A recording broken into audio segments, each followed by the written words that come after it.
So we are here to welcome and talk about Mark Sundberg's book, which is called Retooling the Development in the 21st Century.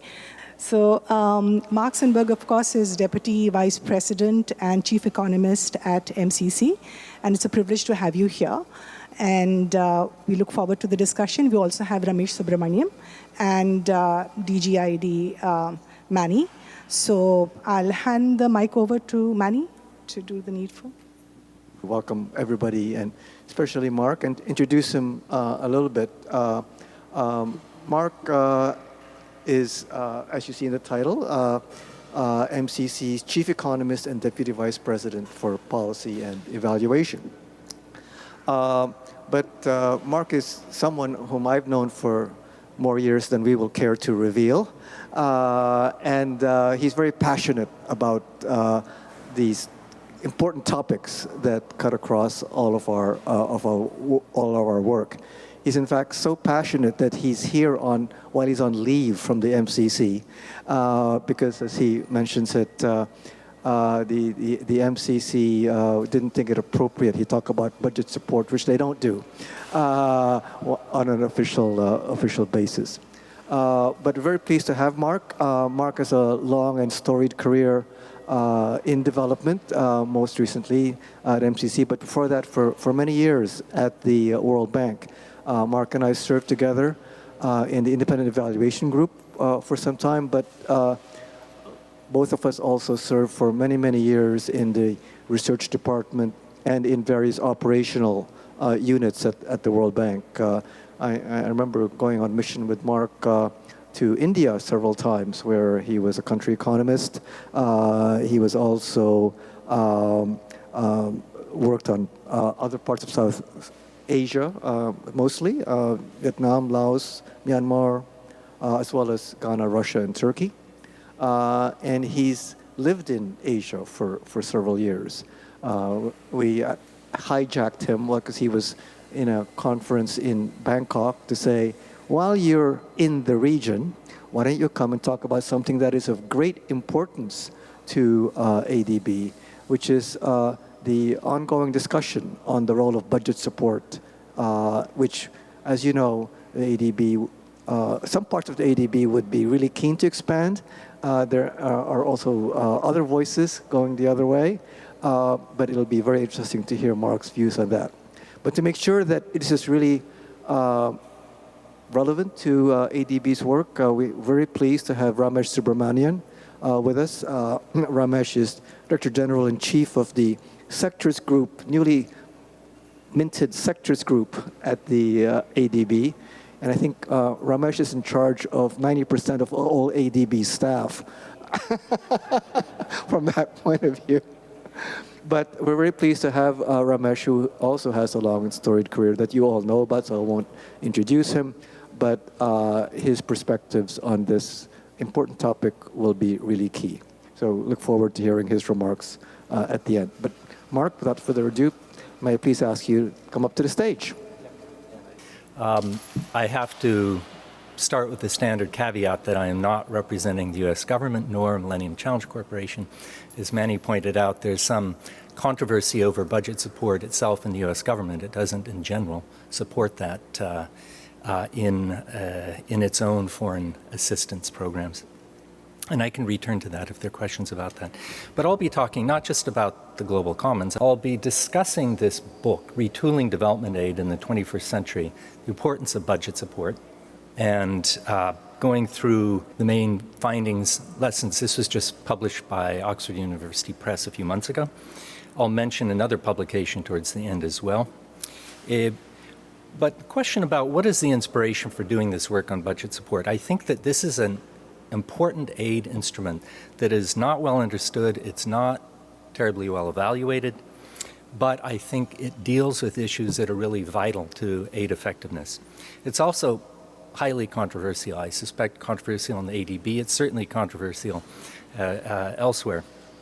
Critics contend that this is cutting checks, it's throwing good money after bad, there's nothing tangible at the end of it. Supporters say that the fundamental role of budget support is to have a dialogue in development, to encourage partnership, and to, through that policy dialogue, address aid effectiveness, the key issues in aid effectiveness.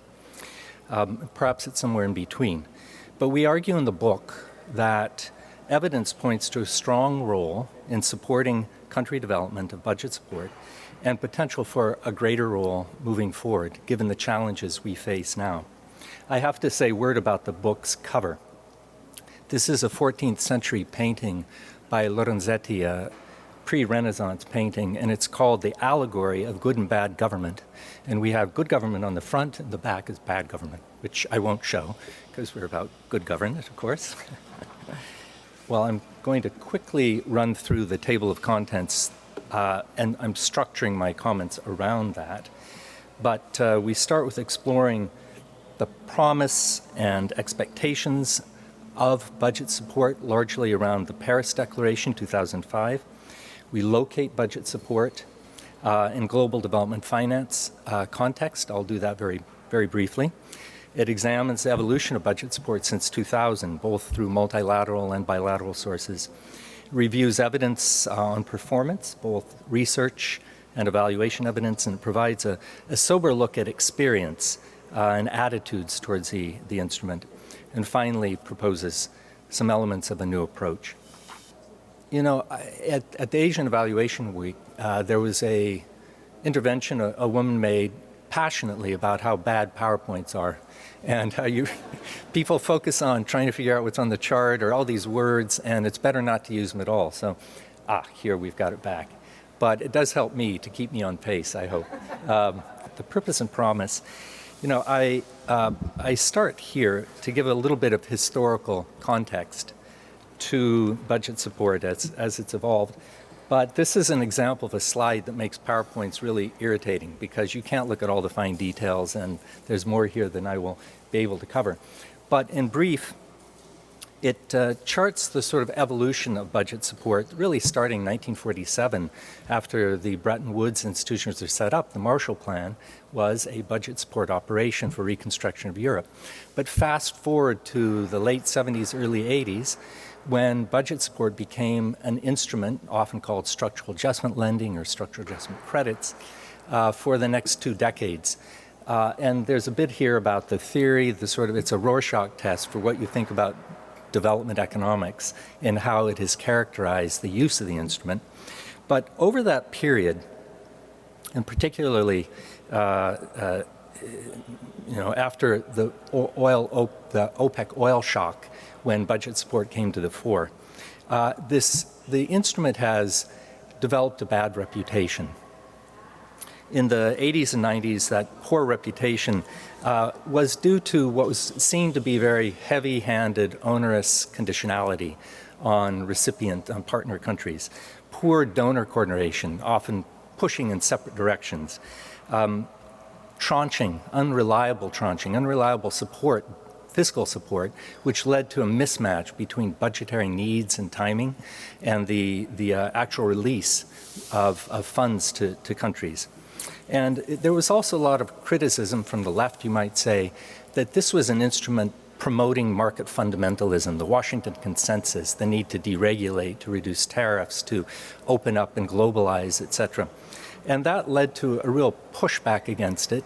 And what has arguably been a renaissance of the instrument in the early 2000s that led to the Paris Declaration in 2005 on aid effectiveness, and included a number of attributes that were seen to be key to making this an effective instrument, starting with the importance of greater country ownership.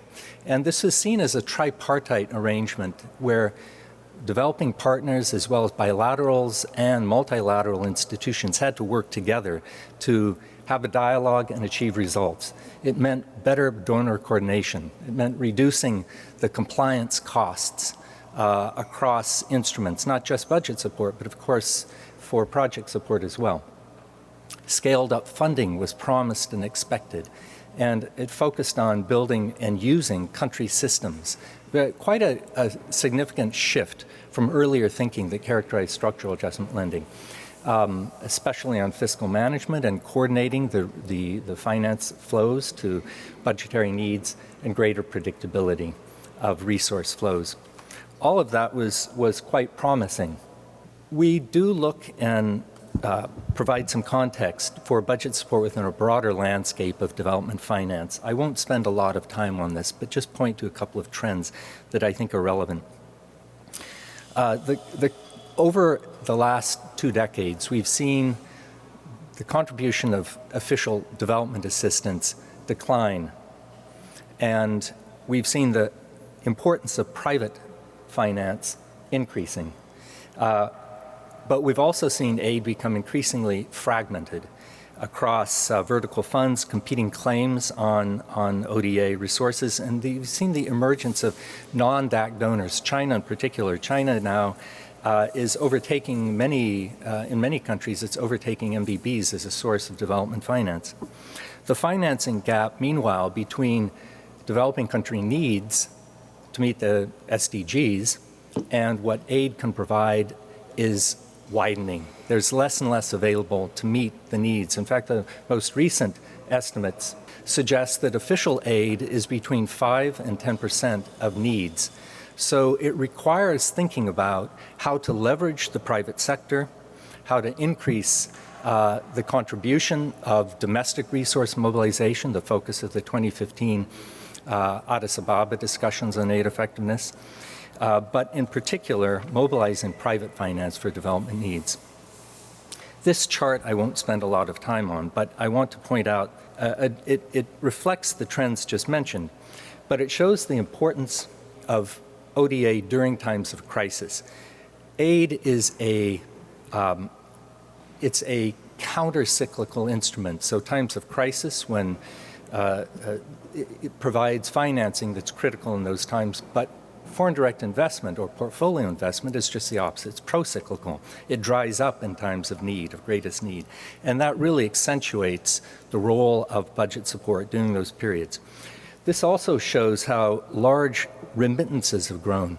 Remittances have become very important during crisis periods as well, but they're not providing support to public services. They don't provide the needs of the poorest, nor to the needs of government during those periods. So meeting the Sustainable Development Goals really requires an increase in MDB and bilateral ODA, but it also requires, I think, renewed focus on domestic resource mobilization. We heard, as a side comment, last week in Bangkok at the AEW meetings about a recent evaluation done by IEG at the World Bank about how the call for greater attention to domestic resource mobilization really has not been met, and that there is a real need to get back to commitments earlier to strengthen policy in those areas. And we also need to better leverage the private sector. So here, a word and again, some stylized facts about the evolution of budget support.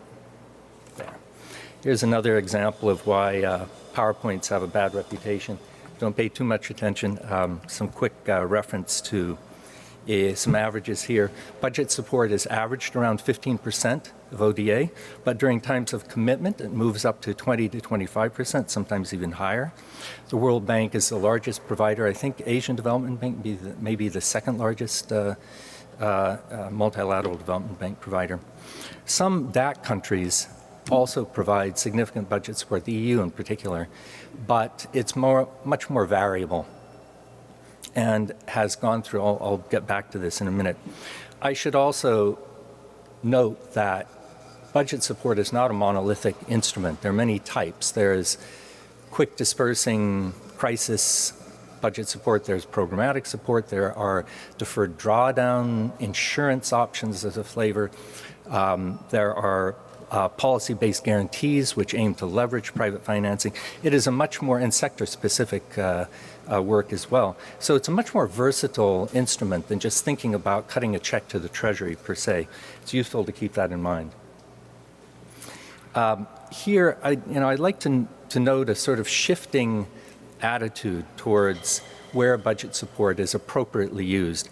In the late 1990s, the early 2000s, the predominant view was that, or became a view that aid effectiveness depended on strong institutions, that good governance was a key to effective foreign assistance. And work by David Dollar, Craig Burnside, Kaufman, Cray, others really pushed that comfortable view, in a sense, that it would be allocated to countries that had better institutions. But we see that over time there's been a shift in that, much more relaxed attitude towards institutional capability and allocation of budget support. So we see in this chart that it appears that the average CPIA, the country performance scores, are declining. That reflects actually the inclusion of more fragile post-conflict countries that are receiving budget support, from virtually no budget support early in this period to where now the World Bank is providing about a quarter of its budget support to fragile countries. And that's a significant shift. The chart on the right shows evidence that improved scores, its scores are improving over time. If you look at countries that have received 3 years, 4 years, or 5-year periods of budget support, there has been improvement in their country performance scores. This is, again, focusing on World Bank evidence, but I think it may apply to other MDBs as well. A word about conditionality and how it has changed over time as well.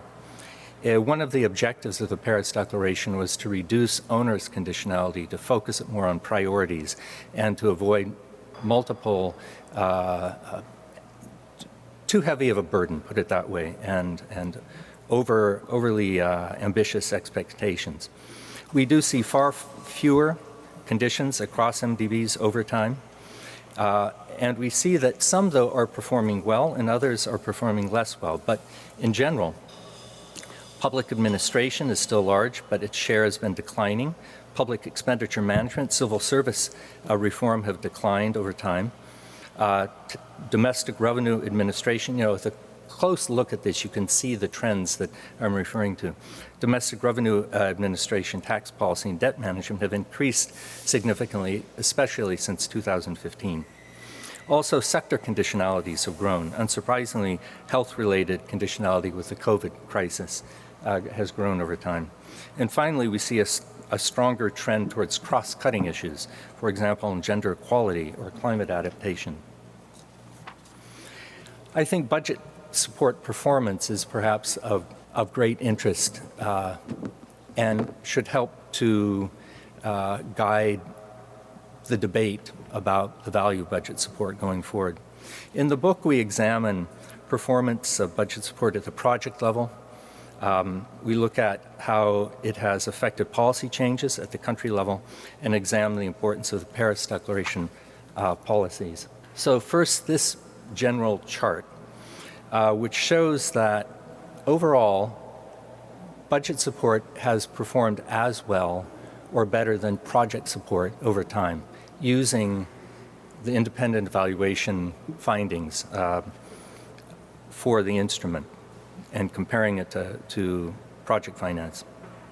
What are the success factors that we find from the research? We find that the quality of analytic work, quality of project design, the depth of policy dialogue, and indeed the experience of task team leaders. There's a study that's been done that looks at the years of experience of task team leaders are correlated with better performance and outcomes. Strong analytic work and experienced TTLs provide effective policy dialogue and lead to stronger country ownership and outcomes. Less well known is what factors improve performance on the recipient side. We know that there is more success with higher quality policies and institutions in the country, but as we saw, it can be effective in low-income countries and fragile environments as well. I would suggest that moving forward and understanding is better, there's some priorities that we should be looking at more closely. The role of media markets and the influence they may have on policymaker beliefs. Political economy dynamics and the sort of sense of government legitimacy and complementarity of elite incentives with policy and institutional reform elements. This is something that Steph Durkan in his recent book called Gambling on Development has explored at depth, at some length. and the role of complementarity of investment programs across sort of cross-conditionality, across budget support and IPF and project finance. I think that complementarity is something that is important. We often believe in that, but there's less robust evidence to guide it. A word on the positive impact of policy and varying success rates. At the country level, econometric evidence, turning to that, and DPO evaluation shows a positive impact, but mixed. So we see in the slide here, there are areas where the effect, looking at the prior action and objectives, there's greater success in economic policy reform and public financial management, and also in social protection efforts. But there's been far less success in efforts at civil service reform or anti-corruption measures. Gender equality and human capital development have generally been less successful from the evidence base we have. We also see over time that there have been decreasing returns to countries that have had long-term budget support. So long-term meaning 5 to 10 years, that after, in a sense, perhaps they're low-hanging fruit, first-order policy reforms that are achieved, but as it continues longer, there's less success.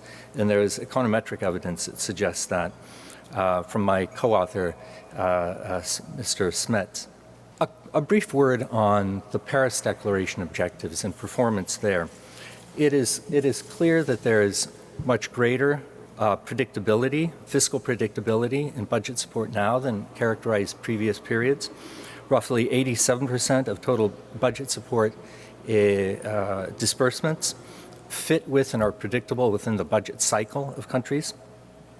The concern over fiduciary risks appears to have been overblown. Budget support goes through country PFM systems, of course, but we do not find widespread misappropriation, although there are notorious examples we can all think of where there have been problems. Country budget systems are still needed and still need substantial strengthening, especially in fragile country situations. But nevertheless, budget support needs greater focus and appropriate results indicators, and we need to bear that in mind. A brief word on the post-2005 perceptions of budget support, disenchantment and sobriety. There was a significant shift in perceptions of budget support that followed the kind of optimistic expectations after 2005. And there are a number of factors that I think drove that.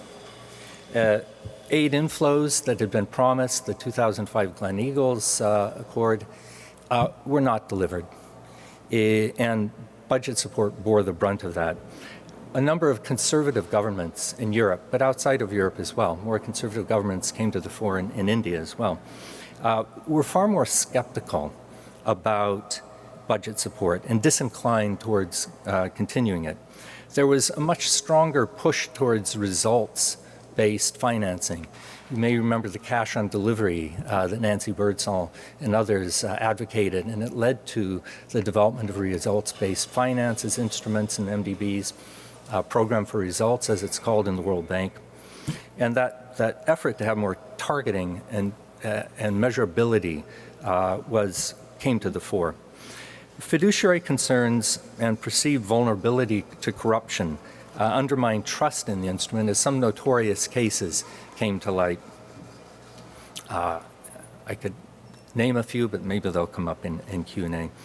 There was also an erosion of the poverty reduction strategy papers. If you recall the effort to have all countries move forward with a strategy that would align with budget support and program support, became understood to be less owned by governments and more authored by the IMF, the World Bank, and other organizations. They really lost credibility as an organizing principle, and now who uses them today? I don't know that they're taken seriously really anywhere. And we also found that there was more and more effort for multi-donor programs that led to a proliferation of conditions around donor promises or important issues that arose in multiple donors. And I recall a program in Vietnam in the around 2010-11, there was a 5-year period of budget support from the World Bank where conditions, again, crept up to 25, 30 conditions across close to a dozen donors that were involved in budget support there, donor darlings. So, you know, this shifting, there was also a bit of a shifting aid paradigm, greater focus on the importance of the private sector, on blended finance, and perhaps aid seen as a obstacle to development. So that skepticism became much more visible. So drawing on this experience, the book discusses several lessons from this: the need for more realistic ODA projections, stronger policies to unlock private flows and support domestic financing, domestic resource mobilization, to invest more in understanding political economy that's so critical, the point that Steph Durkan brings out, to align the incentives of elite parties with the development paradigm, the development needs of the country, to focus on those binding policy constraints. Systematically addressing fiduciary concerns that remain dominant in for many, refocusing on public financial management and getting single treasury account systems to actually function well, and establishing a clear division of labor across MDBs or bilateral donors to avoid overburdening the process. So moving to the last section here, we covered a bit of the history, a bit on capital flows in the context of evolution of budget support since 2000, and the findings from research and econometric work. Where does this leave budget support going forward?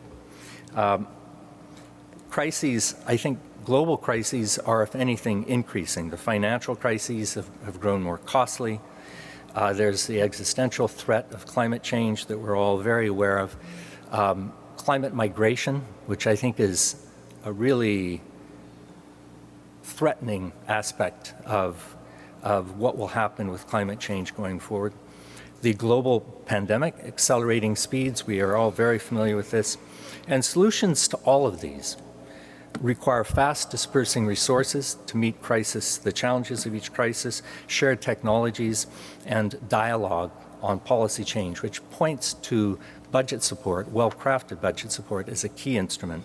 I have a co-author who's very fond of alliteration and came up with this conflictive conditionality to credible concurrence.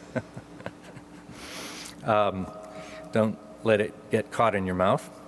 But a few quick things to note. First, budget support can be impactful across different country types.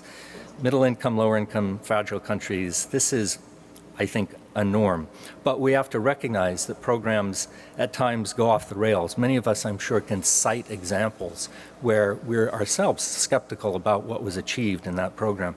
One of my favorite examples is Uganda, where when I was at IEG, oversaw an evaluation of 10 years of budget support, in which it really could be argued that budget support posed moral hazard that allowed the government to not boost domestic revenue mobilization, but to use tax expenditures to reward political allies and stuff the campaign chest of the regime in charge there.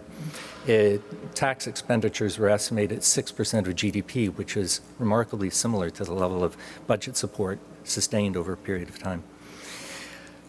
And we, of course, need to preserve off-ramps when budget support does not perform. I think if you're thinking about how you might do that with the instrument, the EU approach to having two windows of disbursement, one that is predictable and meets the financing needs, another that is more incentivized and conditional, that would be reduced in the event of poor performance. And I think something that we would all agree with, it needs very strong joint analytic underpinnings, credible macro framework, public financial reviews, understanding political economy that I mentioned earlier. And of course, it won't always work, so thinking about what the off-ramps are. But short message here is the Paris Declaration 2005, I think, remains quite relevant. So, mobilizing greater public and private development finance. Let me go through this quickly. We must, I think, preserve the critical role in crises that the counter-cyclical function of budget support responding to crises provides. We should strive to look at how budget support can more effectively leverage private long-term investment flows and use the instrument creatively for this, tackling market failure, addressing constraints which go beyond project finance capability. There needs to be complementarity with project finance and with transactional measures, as with the IFC or for the U.S. government, the DFC, the Development Finance Corporation. And I think we should be looking at greater use of guarantees. Across MDBs, guarantees provide less than 5% of total support, but they can be effectively used to leverage private financing in creative ways. And I think more effort should be using that to de-risk investments. We've seen many recent calls for reforming budget support, reforming the multilateral aid system as well.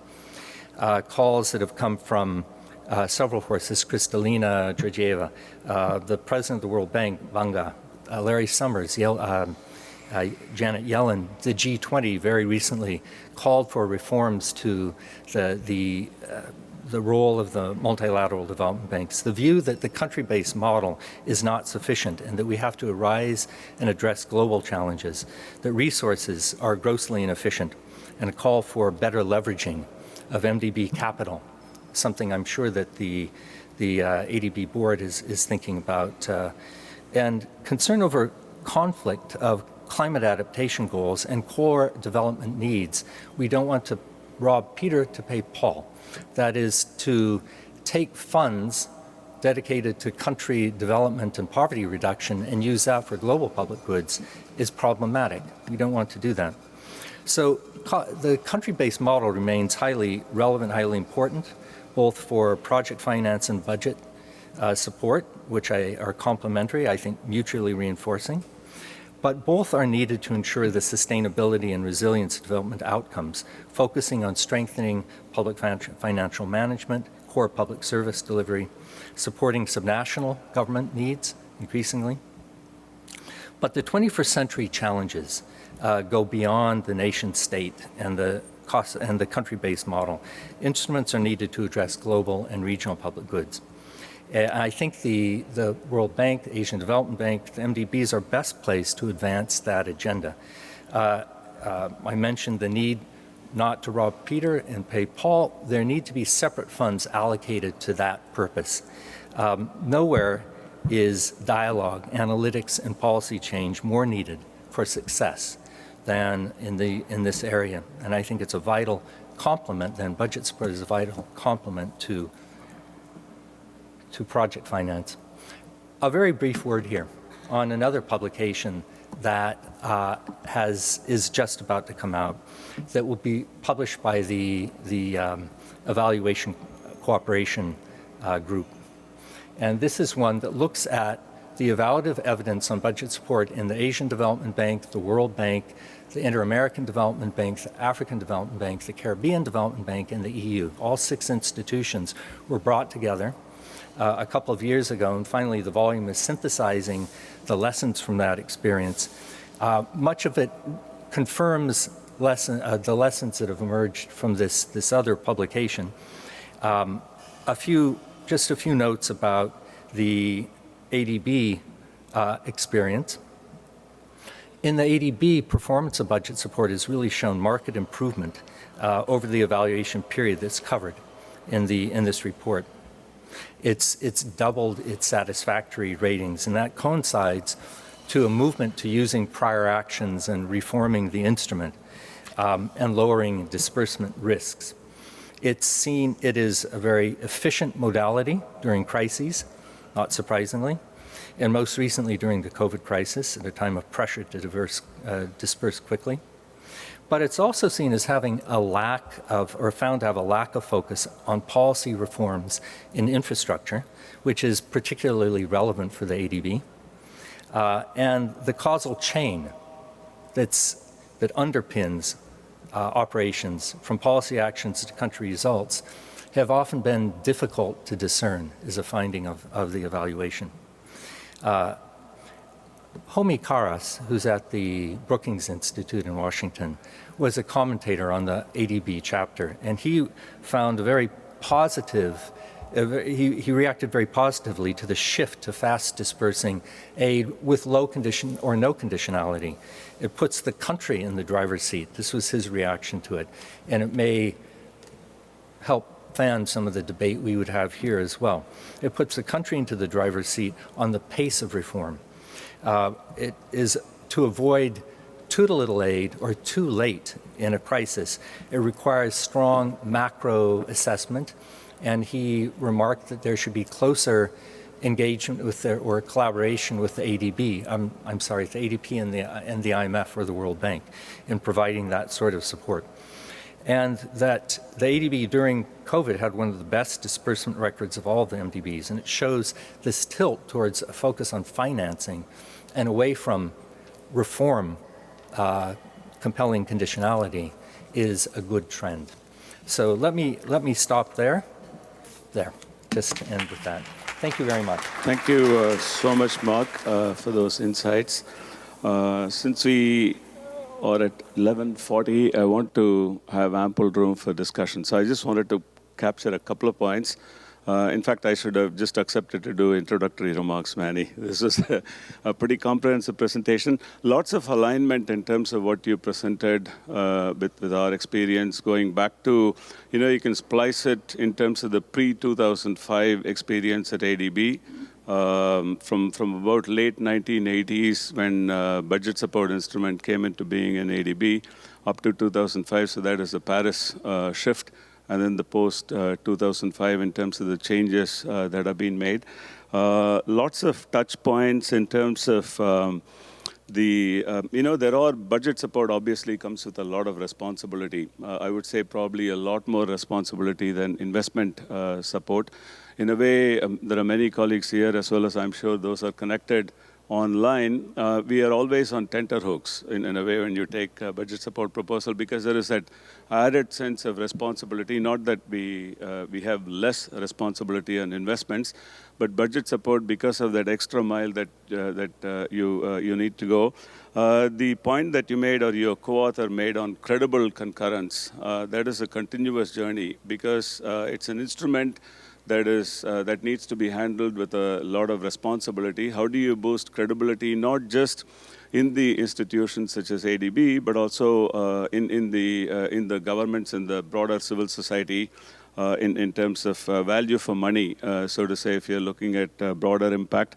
On impact, similar to our experience also, I think, as you highlighted, the outcomes as well as the success rates of policy-based interventions are on par with projects. Of course, there are challenges that we face, and there is some amount of wobbliness if you look at year to year in some cases, but overall, programs have been as successful, just as successful as projects. And then finally, to close, what is the way forward? In ADB as well, we are moving more into global public goods. Clearly here, a lot more deeper diagnostics will be, needed.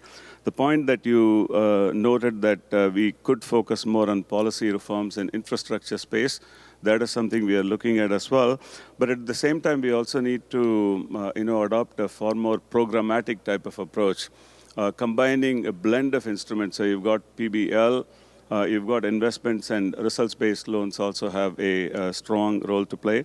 And then finally on guarantees, I totally agree with you. We do need to leverage the PBLs themselves, have an enabling environment focus, but you do need to have greater use of other instruments such as guarantees to leverage private capital, particularly business as usual, as we know, SDGs are not going to be met by even 2065. So it's a huge challenge that we face. So with that, I think Manny has asked me to moderate the session. So let me open the floor here, and then I'm going to request colleagues on the floor virtually. So anybody who wants to start it off? And we also have board members here, so very happy to see EDs and AEDs. Okay, thank you, Mark, for that insightful presentation. My name is Owen from IED. In fact, we're meeting with you later today, but just one reaction I had, I think it was your slide 13, where you commented on the success rating of PBL or budget support operations as compared to, say, project operations. One question we've been grappling with here in IED, and I believe IEG and the World Bank has been as well, is how to define the success of a PBL operation, or indeed, what weight can we give to those success ratings, So I think you mentioned at the end, this kind of somewhat tenuous link between, PBL outputs or reform actions and then these very high-level outcome statements. Sometimes, we see outcome statements that are linked to GDP, for example, and, drawing a kind of a causal link, that causal chain, let's say, between the reforms and these high-level outcomes that indicate success. Indeed, sometimes also for us, we kind of take with a grain of salt, some of these success ratings, which can be very high historically as well. So then it just kind of opens that question for discussion. But linked to this then is your closing point on the role of budget support going forward, and perhaps a greater role for just pure budget support, less of a reform package, but just clearly meeting financial needs. So I guess, again, that kind of raises the question, well, what do we measure then when we're, as evaluators coming from IED, at the moment our efforts are focused on the reform package, but indeed going forward, if there is this greater role of just pure budget support, without the reforms, such as through counter-cyclical support facilities, that kind of thing. So again, these are just questions we're grappling with, how to define success and how to measure that success. Thank you. Thanks so much. Let me, Mark, you want to take this and then I'll go. Yeah, is this on? Yeah. This is a good question, and especially when the independent evaluators are skeptical about their own findings, I think it requires some deep probing. Defining success in single country operations is, I think, almost a fool's errand if you're looking at long-term objectives with a one-year instrument. And often, I don't know the ADB, if you're compelled to have your evaluation within 6 months, 12 months, something like that. So you're really evaluating design and intent more than outcomes.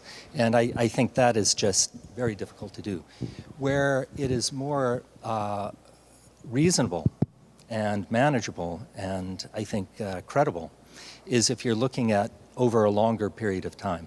When I was in IEG, I introduced 10-year budget support evaluations, which allowed you to look at how series evolve, how that engagement with a country has really transformed and potentially improved, the policy performance. And that's easier to measure in areas where you have metrics, like on public expenditure and financial accountability, the PIFA or PIMA or other indicators. It's harder to do in other areas, and I mentioned civil service reform, which is very complex, very political, very difficult to grapple with in a short period of time or even longer periods. I worked on this in some of the adjustment operations in India earlier. So I think the question of success in short-term crisis financing is largely around, did the financing get out efficiently, effectively, on time to meet the financing needs of the government and to fit into their experience, their budgetary process. One of the conclusions, though, of the evaluation of the book is that you shouldn't let a good crisis go to waste. That if you have a government that owns reforms and sees it as an opportunity, and there's this alignment that I mentioned and that Steph Durkan writes about, then it can also be an opportunity to advance what might be then taken as prior actions. And we find that there's quite a bit of success in meeting short-term conditionality, as it's not focusing on was the prior action accomplished, but is there evidence that it's meeting objectives of advancing that in national dialogue and national policy reform. So I do think that there is still meaningful evaluation for short-term. I would like to see better work on policy-based guarantees and the effort to mobilize private finance, to de-risk, to really get more meaningful amounts of finance coming through the private sector. That's an area that I think is underwhelming in its current status and yet so important going forward. So let me stop there. Thank you. Thanks very much, Mark. Just to quickly supplement, money without reforms, that's going to be extremely exceptional. So that's from ADB point of view. I'm going to go to ED Justine, and then I see two people online, but we'll do ED Justine and then a colleague here, then we'll go online. Okay, thank you. So Justine Sikat, we met in Bangkok. Thank you so much. Very interesting that your results showing on the positive effect on policies of this budget support. I was wondering, and you already just mentioned that it's very challenging in terms of civil service reform and corruption, as well as gender equality and human capital. Could you say a bit more about that? Have you thought, how can we move forward with, there will still be budget support for these particular sectors? Thank you. Yeah, I don't think there's a magic bullet here. And it really comes down to the basic issue that we all understand well of country ownership. If the reforms you're seeking are well aligned with government counterparts that can move this, and where there's enough stability in the political landscape that they can be durable. Something like civil service reform, I think, is really tough, though, because it is so closely related to the political base of governments and employment generation and an obligation that many governments feel through the public sector. So I think this is a tough one. On gender, again, you find reformist governments, so I think there's a real opportunity to move the dial on that. But that won't happen through one-off balance of payment support. That really is a longer-term process where I think programmatic support is an opportunity to engage in those areas. I should say that I mentioned in the presentation that there were budget support operations to donor darlings that involve multiple donors and where gender or environment were brought in as conditions important to a particular donor. And there I think the attention to them and the ability to really internalize a dialogue fell off the table. And it's important to have, I think, a division of labor in how these issues are brought in and focus on core critical areas relevant to constraints to growth, constraints to the accountable management of public resources, other things where budget support is perhaps best targeted. Thank you, Mark. There is a question here. Then I'll go to Utsav Kumar online after this question is responded. Thank you. Mark, thanks for that. That was a great presentation. I work on climate adaptation and climate finance. And when climate finance sort of proliferated, both multilateral, bilateral, it was seen to be quite fragmented, incremental, pretty much against the Paris principles, which has, as a result, led to incremental and fragmented investments, as the IPCC has just said. So now I think we are at a stage where we are looking at a more programmatic approach to climate finance as well, which is great to see. So I picked up on one of your evaluation findings that you've seen that there's been a decreasing return on long-term support. Would that also be the case on policy-based lending that's sequential or linked to sequential reforms? Because that's something that from climate finance we are really keen to push for in terms of providing longer-term support to support that transformation or system change that's really required. So would that apply to budget support that's linked to sequential reforms over time as well? Yeah, no, it's a good question. And Thank you. the evidence I was pointing to takes cases where countries have had 5 years, 10 years, more years of budget support, and where perhaps there were political changes that led to abandoning reforms. And so you see a sort of a tailing off, even a bit of a dip down in CPIA scores, for example, the country performance scores, as years have accumulated, which leads to this question about whether long-term reforms can be sustained.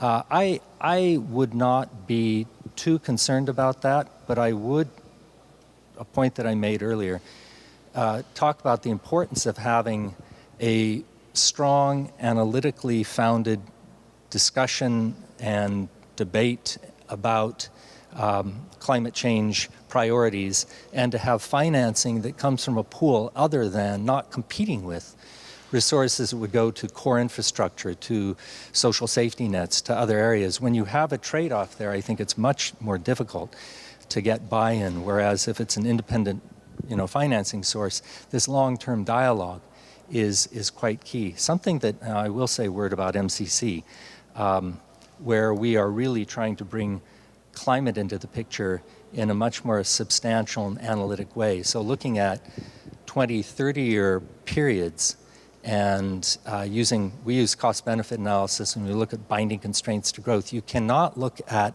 drivers of growth over a 20 or 30-year period in countries without encountering how climate change is going to change the opportunity set. We need to move away from short-termism and really integrate our thinking and how the dialogue about growth opportunities and those binding constraints affects the scope for continued livelihoods and poverty reduction going forward. I think it's much more serious than we often take into account. And that's one of the priorities I see for MCC as we try to make our programs more impactful. Thanks. Thank you, Mark. Also, to quickly supplement, there is always more room, always more scope for development partner coordination, given the complexity of issues that we are looking at. Let me bring Utsav from our Sri Lanka resident mission. Utsav, over to you. Thanks. Thanks, Ramesh, and thanks, Mark, for that excellent presentation. I hope I'm audible.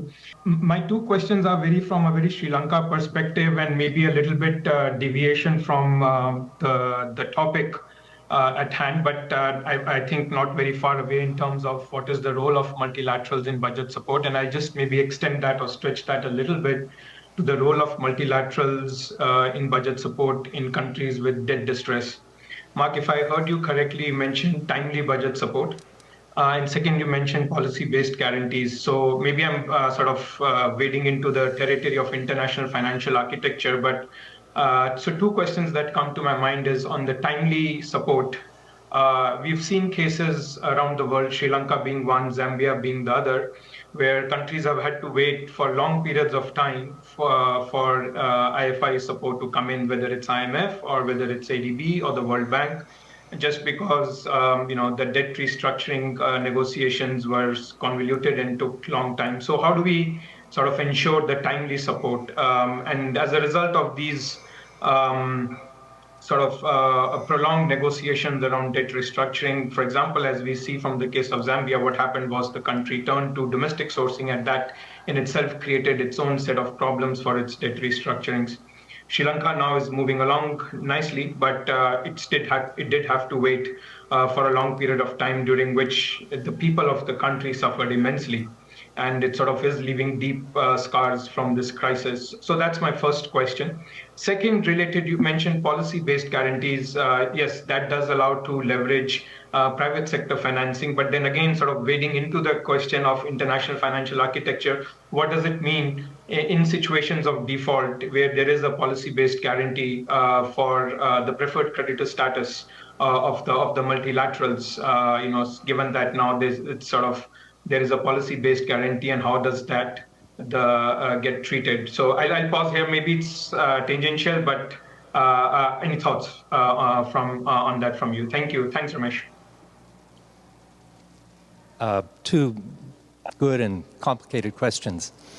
I think looking at debt distress and timely financing through budget support is a little bit incompatible. The value of budget support in addressing debt sustainability, public financial management, et cetera, is in developing a program for better management of public services over time. And when a country is in debt distress, I was recently in Zambia, which has had a program go forward with IMF support and a long, complex negotiation process in which they were effectively in default for a few years before the program was worked out. Budget support isn't going to come into that and fill a hole until there's a broader understanding that involves all lenders. And in this case, it was complicated by non-DAC lending. I'm sure you've all are familiar with the effort to bring China on board and complicated. It appears to be a bit of a watershed. But I don't see budget support and conditionality or programs as having been part of the solution there in the short term. In the longer term, having a solid macro framework and moving Zambia into better management of its debt and better resource mobilization, I think is quite key. I'm not sure that there's a lot I can say on your second question of